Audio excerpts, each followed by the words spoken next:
बिस्मिल्लाहिर्रहमानिर्रहीम। अस्सलाम वालेकुम। आज हमने पढ़ना है सिंगल सेल प्रोटीन प्रोडक्शन। हमने देखना है सिंगल सेल प्रोटीन होती क्या है। सिंगल सेल प्रोटीन प्रोडक्शन के लिए हमारे पास रॉ मटेरियल कहाँ से आता है। सिंगल सेल प्रोटीन प्रोडक्शन के लिए हमारे पास कौन सी टेक्नोलॉजी यूज़ होती है और हम किस तरीके से इसको प्योरीफाई कर सकते हैं, किस तरीके से इसको डिफरेंट प्रोडक्ट्स के अंदर यूटिलाइज़ किया जा सकता है, इसके सोर्सेज क्या क्या हैं और इसकी एप्लीकेशंस कहाँ कहाँ पे हैं। सबसे पहले हम डिफ़ाइन करेंगे सिंगल सेल प्रोटीन को। सिंगल सेल प्रोटीन को जब हम डिफ़ाइन करते हैं तो हम कहते हैं single cell proteins are dried cells of micro organisms. Single cell proteins क्या हैं? माइक्रो ऑर्गेनिजम्स के ड्राइड सेल्स हैं जिनको यूज़ किया जा सकता है डाइटरी प्रोटीन सप्लीमेंट के तौर पर। शुरू में अगर हम बात करें तो जो ड्यूरिंग वर्ल्ड वॉर फर्स्ट जो हमारे पास ब्रिटेन थे, उन्होंने सिंगल सेल प्रोटीन को मतलब यीस्ट को for the animal feed use किया। उन्होंने कहा कि जो डिफरेंट प्रोटीन सोर्सेज हैं उनके बजाय अगर हम यीस्ट को जानवरों को खिलाएं तो क्या करता है, प्रोटीन सप्लीमेंट करता है। तो इस एनिमल फीड के तौर पर भी क्या है, इसको यूटिलाइज किया जाता रहा है। ह्यूमन फूड के अंदर और प्रोटीन सप्लीमेंट्स में यूज़ किया जाता है। ये नोबल फूड या मिनी फूड के नाम से भी जानी जाती है। Single cell protein mostly micro organism से टोटली माइक्रो ऑर्गेनिज्म से प्रिपेयर की जाती है और ये माइक्रोबियल सेल्स होते हैं जिनके अंदर से न्यूक्लिक एसिड को और कार्बोहाइड्रेट फैट्स को रिमूव करा दिया जाता है। अगर हम हिस्ट्री की बात करें तो सिंगल सेल प्रोटीन सबसे पहले जो नाम इंट्रोड्यूस कराया कार्ल विल्सन ने इंट्रोड्यूस कराया 1966 के अंदर। कार्ल विल्सन जो था मस्कत इंस्टीट्यूट ऑफ टेक्नोलॉजी में काम किया करता था तब, तो उसने बायोटेक्नोलॉजिस्ट था जिसने काम किया और 1781 के अंदर इससे पहले जो प्रोटीन प्रिपरेशन थी वो यीस्ट से तैयार की जाती थी और यीस्ट की जो ग्रोथ थी उसको एस्टेब्लिश किया जाता था और उसको यूटिलाइज किया जाता था। सिंगल सेल प्रोटीन टेक्नोलॉजी के ऊपर रिसर्च जो स्टार्ट हुई मैक्स डिलब्रुक और उसके कोलीग्स ने जो की, उन्होंने कहा कि जो यीस्ट है उसको हम एनिमल फीड के तौर पर यूज़ कर सकते हैं एज अ सप्लीमेंट और इसी को बाद में यूटिलाइज किया जाता रहा है ह्यूमन फूड के लिए और स्टिल नो इसको डिफरेंट बायोटेक्नोलॉजिकल यूसेज के अलावा भी जो है ह्यूमन सप्लीमेंट के तौर पर कॉस्मेटिक्स में डिफरेंट इंडस्ट्रीज़ के अंदर यूज़ होता है। इसको पहले माइक्रोबियल प्रोटीन कहा जाता था, नोवल प्रोटीन या मिनी फूड कहा जाता था। सिंगल सेल प्रोटीन जो है हाईली न्यूट्रिशियस वैल्यू रखती है ह्यूमन और एनिमल कंजम्पशन के लिए। रॉ मटेरियल क्या होता है सिंगल सेल प्रोटीन प्रोडक्शन के लिए? Micro organism that serve as the protein source and the substrate that is biomass on which they grow. Biomass हमने पढ़ा था, कोई भी ऑर्गेनिक मटेरियल हमारे पास होगा जो लिविंग बैक्टीरिया से हो सकता है, फंजाई से हो सकता है, एल्गी से हो सकता है, प्लांट से हो सकता है, एनिमल से हो सकता है, किसी भी सोर्स से हो सकता है, बायोमास कहलाता है, ठीक है ना। द पार्ट ऑफ ऑर्गेनिजम्स उसको बायोमास, उससे क्या की जा सकती है, सिंगल सेल प्रोटीन प्रोड्यूस कराई जा सकती है by the growth of selective micro organisms. Variety of sources मौजूद है यहाँ पे हमारे पास production single cell protein production के लिए। बायोमास, प्लांट बायोमास हो सकता है, ऑर्गेनिक बायोमास हो सकता है, एनिमल से, फंजाई से, बैक्टीरिया से, एल्गी से, डिफरेंट जो हमारे पास सोर्सेज मौजूद हैं जिनसे बायोमास प्रोड्यूस करवाई जा सकती है। माइक्रो ऑर्गेनिजम्स जो कौन कौन से यूज़ होते हैं उनमें biomass production, single cell protein production के लिए, फर्मेंटेशन के लिए जो सिंगल सेल प्रोटीन प्रोड्यूस करेंगे उनमें फंजाई है, यीस्ट है, एल्गी और बैक्टीरिया हैं। डिफरेंट कंपोजिशन है डिफरेंट माइक्रो ऑर्गेनिजम्स की कि कौन से माइक्रो ऑर्गेनिजम्स कितना बायोमास से कितना परसेंट मतलब प्रोड्यूस कर सकते हैं सिंगल सेल प्रोटीन। अगर प्रोटीन की बात करें, फंजाई 30 to 40% प्रोटीन प्रोड्यूस करती है, एल्गी जो है 40 to 60% है, यीस्ट 45 to 55% और बैक्टीरिया जो है 50 to 65% क्या करती है, प्रोटीन प्रोड्यूस करते हैं। फैट की बात करें तो 9 to 14% है, फंजाई की एल्गी 8 to 10% प्रोड्यूस करती है, यीस्ट 5 to 10% है और बैक्टीरिया जो है 3 to 7%। न्यूक्लिक एसिड्स हैं, फंजाई क्या है 7 to 10% न्यूक्लिक एसिड, और अल्जी जो है 3 to 8% है, यीस्ट जो है 6 to 12% है, और जो बैक्टीरिया है न्यूक्लिक एसिड कंटेंट उनकी सिंगल सेल प्रोटीन के अंदर 8 to 12% होता है। अब जब न्यूक्लिक एसिड की बात करते हैं, ह्यूमन हेल्थ के ऊपर न्यूक्लिक एसिड का बहुत ज़्यादा इफेक्ट होता है। तो ये न्यूक्लिक एसिड अगर बॉडी के अंदर ज़्यादा आ जाएंगे तो क्या हो जाएगा, किडनी डैमेज होना शुरू हो जाएगी, और क्या हो सकता है, किडनी स्टोन डेवलप हो सकता है, या यूरिनरी प्रॉब्लम परसिस्ट कर सकते हैं पेशेंट्स के अंदर। इसीलिए ऐसा सोर्स को सबसे ज़्यादा प्रेफरेंस दी जाती है जिसके ह्यूमन हेल्थ इम्पैक्ट्स बहुत कम हों, जिसके हेल्थ बेनिफिट्स तो ज़्यादा हों लेकिन इम्पैक्ट्स कम हों, जो नुकसानदा हमारे पास फैक्टर्स हैं वो कम होने चाहिए। माइक्रो ऑर्गेनिजम्स कौन कौन से यूज़ किए जा सकते हैं सिंगल सेल प्रोटीन प्रोडक्शन के लिए? सबसे पहले हमारे पास फंजाई है। इसमें चंद स्ट्रेन्स हैं जो यूज़ की जा सकती हैं। देखें यहाँ पे क्या है, फंगल ग्रोथ नज़र आ रही है। ये इस तरीके से क्या करती हैं, ग्रो करती हैं। ग्रो करने जो सेल आएंगे उन सेल को ड्राई किया जाएगा और उसी को as a single cell protein utilise किया जाता है। अस्परजिलस फमीगेटस है, इसमें यूज़ होती है। अस्परजिलस नाइगर है। राइजोपस साइक्लोपियम यूज़ होती है as a for the production of single cell protein. Yeast पे हमारे पास सैक्रोमाइसिस सर्वेसी है, कैंडिडा ट्रॉपिकैलिस है और कैंडिडा यूटेलिस है। ये जो डिफरेंट स्ट्रेन्स हैं ये क्या होती हैं, सिंगल सेल प्रोटीन प्रोडक्शन के लिए यूज़ होती हैं, और इनसे जो प्रोटीन क्वालिटी होती है वो बेटर होती है एज कम्पेयर टू जो यीस्ट की जब हम बात करें, क्योंकि यीस्ट के अंदर जो न्यूक्लिक एसिड कंटेंट है वो कम है as compare to bacteria, algae and fungi.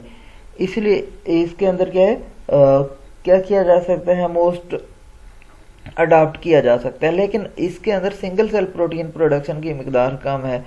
हम न्यूक्लिक एसिड को तो रिमूव कर सकते हैं लेकिन यीस्ट प्रोडक्शन का मेजर इशू है। डिफरेंट वेज हैं न्यूक्लिक एसिड को रिमूव करना, और लीगली 2% न्यूक्लिक एसिड होना चाहिए। 2% से ज़्यादा न्यूक्लिक एसिड नहीं होना चाहिए सिंगल सेल प्रोटीन के अंदर। अगर अल्जी की बात करें तो स्पाइरोलिना स्पीशी है, क्लोरेला पेरिनोइडियसा है, और कॉन्डोरस क्रिस्पस हमारे पास स्पीशी है। वो क्या करती हैं, सिंगल सेल प्रोटीन बनाती हैं। ये देखें कॉलोनी क्या है हमारे पास अल्ची की, जो बायोमास के ऊपर ग्रो करती है। बैक्टीरिया में हमारे पास सूडोमोनास फ्लोरेसेंस है, लैक्टोबैसिलस स्पीशी आ जाती है, बैसिलस मेगैटेरियम। ये यूज़ होता है for the production of single cell protein from biomass. Comparison देखें कि एडवांटेजेस किसके ज़्यादा हैं और डिसएडवांटेजेस किसके ज़्यादा हैं। तो जो फंजाई है इजी टू ग्रो और हार्वेस्ट है, lower growth rate and lower protein. इसके ठीक है ना, बेनिफिट क्या है, easy to grow and harvest है। फंजाई को इजीली क्या किया जा सकता है, ग्रो करवाया जा सकता है और हार्वेस्ट भी किया जा सकता है। डिसएडवांटेज इसका क्या है, ग्रोथ रेट लोअर है। जब ग्रोथ रेट लोअर होगा टाइम ज़्यादा लगेगा, जब टाइम ज़्यादा लगेगा और साथ में प्रोटीन कंटेंट भी लोअर है तो फिर फ़ायदा नहीं है, इसका डिसएडवांटेज है। एलजी की अगर हम बात करें तो इसको easy to grow and harvest and high quality protein इससे क्या की जा सकती है, हासिल की जा सकती है। लेकिन जो नॉन डाइजेस्टेबल सेलुलोजिक वाल है और कंसनट्रेट हैवी मेटल्स है, ये क्या करते हैं, सेलुलोजिक वाल को डाइजेस्ट नहीं करेगा। इसके सेल की जो सेल वाल होती है वो क्या है, सेलुलोज की बनी होती है। जब सेल की सेल वाल सेलुलोज की बनी होगी तो वो डाइजेस्टेबल नहीं है, और डाइजेस्टेबल नहीं है तो उसका बेनिफिट कोई नहीं होगा। और इसके अंदर जो हैवी मेटल कंटेंट्स होते हैं वो भी ज़्यादा होते हैं। यीस्ट की अगर हम बात करें तो लार्ज इन साइजेस होते हैं, इसके अंदर न्यूक्लिक एसिड कम होते हैं और एक्सेप्टेबिलिटी इसकी क्या है, ज़्यादा होती है। लेकिन बात आ जाती है डाइजेस्टिबिलिटी की, इसकी पुअर डाइजेस्टिबिलिटी होती है, लो प्रोटीन कंटेंट्स होते हैं और ग्रोथ रेट भी स्लो होता है, इसलिए इसको प्रेफरेंस नहीं दी जाती। अब बैक्टीरिया जो हाई प्रोटीन कंटेंट है, डाइजेस्टिबल सेल वाल है इसकी, और साथ में इसका ग्रोथ रेट भी हाई है। इसका डिसएडवांटेज सिर्फ और सिर्फ ये है कि न्यूक्लिक एसिड कंटेंट बहुत ज़्यादा होते हैं और स्मॉल इन साइज होता है, जिसकी वजह से इसकी सेपरेशन इजी नहीं होती। बैक्टीरिया को सेपरेट आउट नहीं किया जा सकता, इसकी डेंसिटी कम होती है। जब डेंसिटी कम होगी तो इसको आइसोलेट करना मुश्किल हो जाएगा, उसमें कॉस्ट ज़्यादा आती है। तो बैक्टीरिया का major disadvantage nucleic acid content और कॉस्ट हैं। सिंगल सेल प्रोटीन प्रोडक्शन के लिए हमें डिफरेंट वेज अडॉप्ट करने पड़ते हैं। उनमें सबसे पहले हमारे पास है स्ट्रेन सिलेक्शन, कि हमने कौन सी स्ट्रेन सिलेक्शन करना है। बैक्टीरिया है हमारे पास, यील्ड है, मोस्ट है, ठीक है ना, मोल्ड है, यीस्ट है, अल्जी है, फंजाई है या बैक्टीरिया है, इनकी आगे कौन सी स्ट्रेन हमने सेलेक्ट करनी है, कौन सी प्रोडक्ट हम हासिल करने जा रहे हैं। सबसे पहला स्टेप है स्ट्रेन सिलेक्शन। सेकंड स्टेप के अंदर हमारे पास है फर्मेंटेशन, हमें फर्मेंटेशन किस तरीके से करवानी है, कौन कौन से फैक्टर को मद्देनजर रखना है। और थर्ड वन पे हमारे पास आ जाता है हार्वेस्टिंग, कि हमने सेल्स को हार्वेस्ट किस तरीके से करना है। पोस्ट हार्वेस्ट ट्रीटमेंट के किस तरीके से पोस्ट हार्वेस्ट ट्रीटमेंट दी जानी चाहिए सेल्स को, कि हम उसको जो न्यूक्लिक एसिड कंटेंट्स हैं उसको कम कर सकें, जो डिफरेंट फैक्टर्स हैं उनको रिमूव कर सकें, उसके मेटालिक कंटेंट्स को। Single cell protein processing for food, हमने किस तरीके से फूड के लिए सिंगल सेल प्रोटीन को प्रोसेस कर सकते हैं। पहला जो अभी हमने सिलेक्शन देखी थी स्ट्रेन की, बहुत ज़्यादा क्या है क्रिटिकल स्टेप है प्रोटीन क्वालिटी के लिए। अब यहाँ पे प्रोटीन क्वालिटी एक बहुत बड़ा पैरामीटर है, इसको मॉनिटर करना बहुत ज़रूरी होता है, क्योंकि जो भी हम प्रोडक्शन लेने जा रहे हैं अगर उसकी क्वालिटी नहीं होगी तो उसका कंज्यूमर को और ओवरऑल हेल्थ बेनिफिट नहीं होगा। केयरफुल सिलेक्शन, और साथ में उस स्ट्रेन को सिलेक्ट करना है जो नॉन टॉक्सिक होनी चाहिए। अगर ऐसी स्ट्रेन जिसके अंदर टॉक्सिक सब्सटेंस प्रोड्यूस हो रहे हैं, अनडिजायरेबल इफेक्ट प्रोड्यूस कर रही है, तो उसको कभी सिलेक्ट नहीं करना चाहिए। फर्मेंटेशन, जो फर्मेंटर के अंदर ऐसी स्ट्रेन सिलेक्शन करनी चाहिए जो एनारोबिकली फर्मेंट कर सके, और एरिएटर, थर्मोस्टेट, पीएच, ठीक है ना, ट्रेंचेस या पॉन्ड्स के अंदर इस तरीके से जो फर्मेंटेबल हो फर्मेंटेशन कर सके। Microbes are cultured in feed batch culture. Batch मैंने आपको बताया था, वन बाय वन हम क्या करते हैं, पहले एक प्रोसेस कर लेते हैं, उसके बाद उसको एंड करके फिर न्यू प्रोसेस कंटिन्यू करते हैं, तो ये हमारे पास फीड बैच कल्चर होता है। अब लाइफ टाइम फर्मेंटर और एयर लिफ्ट फर्मेंटर्स भी डेवलप हो चुके हैं, उनके अंदर भी जो भी स्ट्रेन हमने सेलेक्ट करनी होती है तो वो फर्मेंटेशन कर सके। फर्मेंटेशन मतलब इजी वे हो फर्मेंटेशन के लिए। हार्वेस्टिंग, जो कॉलोनीज हैं माइक्रोब्स की जब फुली डेवलप हो जाएं तो उनको हार्वेस्ट किया जा सके। Bulk of the cell are removed from the fermenter by decantation. Decantation का प्रोसेस ऐसा होता है कि हमने पूरा का पूरा उंडेल देना है किसी दूसरे अपने पैन के अंदर।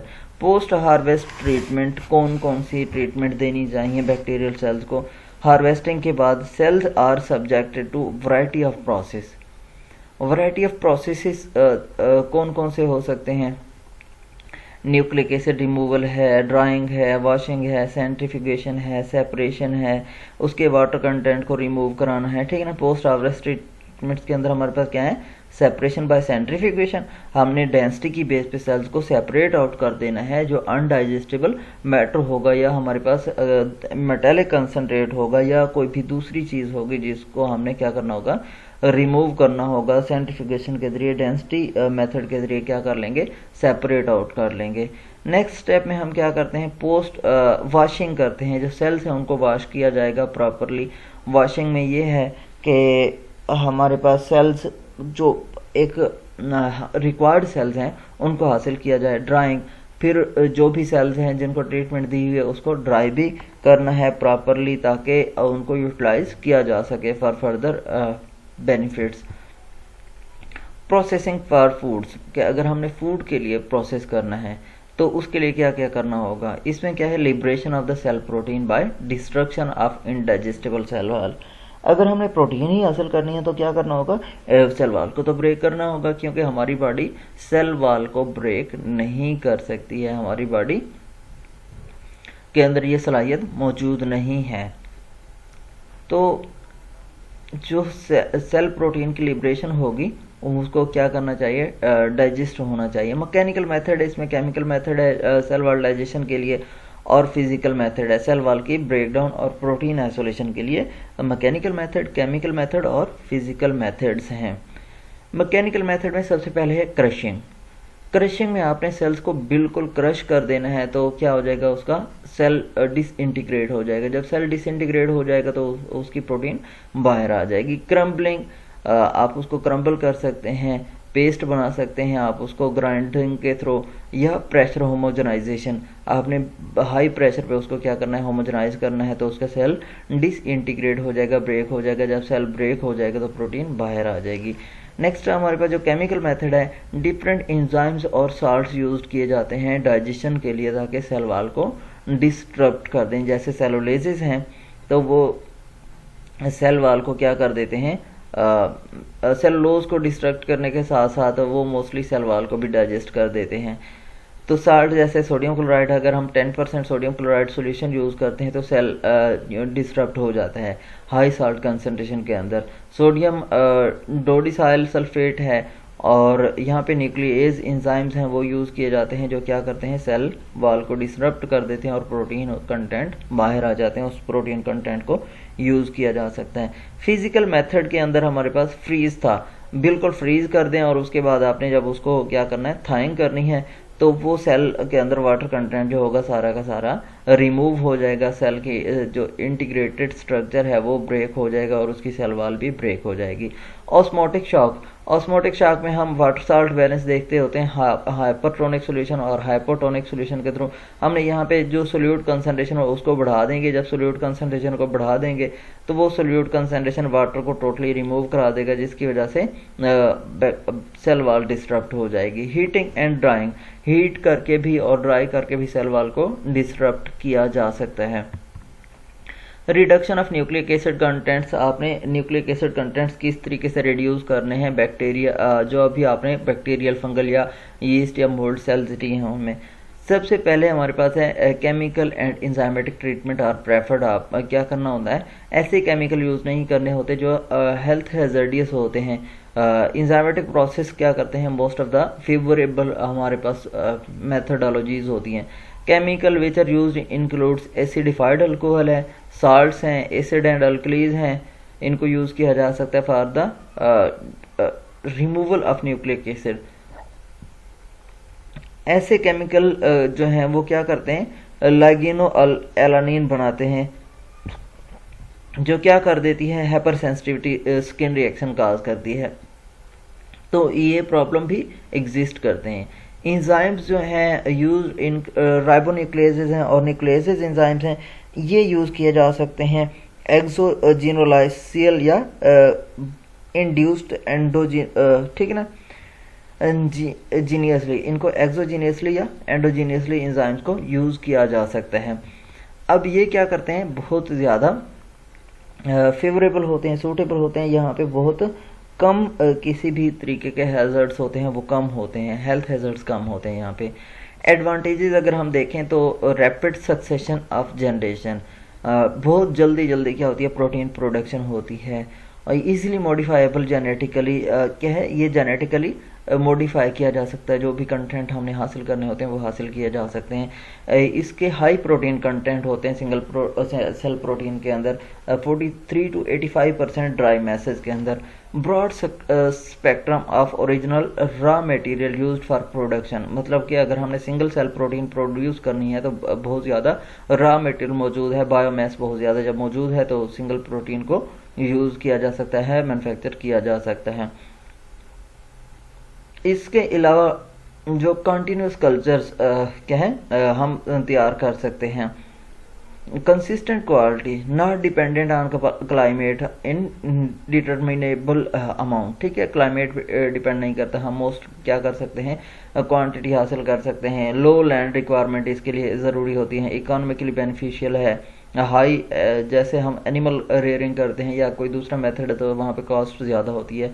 इस हम क्या करते हैं, बायोमास प्रोडक्शन के लिए सोलर एनर्जी की हमें ज़रूरत होती है। जब सोलर एनर्जी रिक्वायर्ड होती है तो वो क्या करते हैं, वहाँ से बायोमास से ही सिंगल सेल प्रोटीन बना लेते हैं। Cellular molecular and genetic alterations की जा सकती हैं, यहाँ पे सिंगल सेल प्रोटीन के अंदर नहीं होती हैं, क्योंकि ये हमारे पास बाइंड एफिशिएंट से जो बैक्टीरिया की मल्टीप्लिकेशन होती है एसेक्सुअल रिप्रोडक्शन के थ्रू होती है। जब एसेक्सुअल रिप्रोडक्शन के थ्रू रिप्रोडक्शन होगी तो वहाँ पे मोस्टली जो उनके जेनेटिक वेरिएशंस नहीं होती हैं। इन्वायरमेंट की वजह से कोई जेनेटिक वेरिएशंस हो सके हैं तो हो सके हैं, लेकिन जीन ट्रांसफ़र की वजह से वेरिएशंस नहीं आती हैं। जब जीन ट्रांसफ़र की वजह से वेरिएशंस नहीं आती तो उसके अंदर बहुत कम मॉलिक्यूलर या सेलुलर वेरिएशंस होती हैं। डिसएडवांटेजेस क्या है? High content of nucleic acid. जब high content of nucleic acid होंगे तो यूरिक एसिड का लेवल बढ़ जाएगा। जब न्यूक्लिक एसिड का लेवल बढ़ जाएगा तो ये किडनी स्टोन डेवलप कर देगा, गाउट कर देगा, ठीक है ना, हाई क्वालिटी में अगर कंज्यूम किया जाएगा तो। इसके साथ साथ सेकेंडरी टॉक्सिक मेटाबोलाइट्स भी प्रोड्यूस करता है और उनकी जो प्रेजेंस होगी वो क्या करेगी, पुअर डाइजेस्टिबिलिटी कर सकती है या डिफरेंट हमें कार्सिनोजेनिक इन नेचर हो सकती हैं, लिवर कार्सिनोमा काज कर सकती हैं और गैस्ट्रो इंटेस्टाइनल स्टिमुलेशन काज कर सकती हैं, हाइपर सेंसिटिविटी स्किन रिएक्शन इसकी वजह से हो सकते हैं और भी डिफरेंट टाइप के प्रॉब्लम्स आ सकते हैं। एप्लीकेशंस की बात करें तो एज प्रोटीन सप्लीमेंटेड फूड क्या किया जा सकता है? As a protein supplemented food. Also source of vitamin, amino acid, vitamin के प्रोड्यूस किया जा सकता है, मिनरल हैं, क्रूड फाइबर है। Supplemented food for undernourished children के लिए यूज़ किया जा सकता है सिंगल सेल प्रोटीन्स को। हेल्थी फूड के तौर पर अगर हम लें तो ओबेसिटी कंट्रोल करती हैं, इंस्टेंट एनर्जी प्रोवाइड करती हैं। इसमें एग्जांपल हमारे पास spirulina part of the diet of US Olympic team. इसके अलावा थेराप्यूटिक और नेचुरल मेडिसिन के अंदर भी यूज़ होती हैं। बॉडी वेट रिड्यूस करती हैं, कोलेस्ट्रॉल रिड्यूस करती हैं, स्ट्रेस को रिड्यूस करती हैं, ब्लड शुगर लेवल को रिड्यूस करती हैं डायबिटिक पेशेंट्स के अंदर, क्योंकि इनके अंदर भी लिनोलेनिक एसिड मौजूद होता है। अकोमोडेशन ऑफ कोलेस्ट्रॉल बॉडी के अंदर जो होती है उसको प्रिवेंट करती हैं। हेल्दी आइज़ और स्किन, जैसा कि बीटा कैरोटीन इसमें मौजूद होता है तो हेल्थ के लिए आई और स्किन हेल्थ के लिए ज़रूरी होती हैं। Beta carotene anti cancer substance है और ये इसके अलावा सिंगल सेल प्रोटीन क्या करती हैं? लैक्टेशन को इंक्रीज कर देती हैं। In cosmetics, single cell protein का इंपॉर्टेंट रोल है कॉस्मेटिक इंडस्ट्री के अंदर, हेल्थ को मेंटेन रखती हैं। विटामिन ए और बी मौजूद होता है। हर्बल ब्यूटी प्रोडक्ट्स के अंदर यूटिलाइज की जाती हैं, बायो लिपस्टिक्स के अंदर यूज़ की जाती हैं, हर्बल फेस क्रीम्स के अंदर यूज़ की जा सकती हैं। सिंगल सेल प्रोटीन को यूज़ किया जाता है और ये क्या करती हैं? कोल तार को रिप्लेस करती हैं और डाई बेस्ड कॉस्मेटिक्स के अंदर यूज़ होती हैं single cell proteins. Poultry and cattle feed, excellent convenient source of protein and other nutrients used to feed cattle, fishes and poultry etc. ठीक, यहाँ तक आप लोगों को कोई सवाल हो तो पूछ सकते हैं।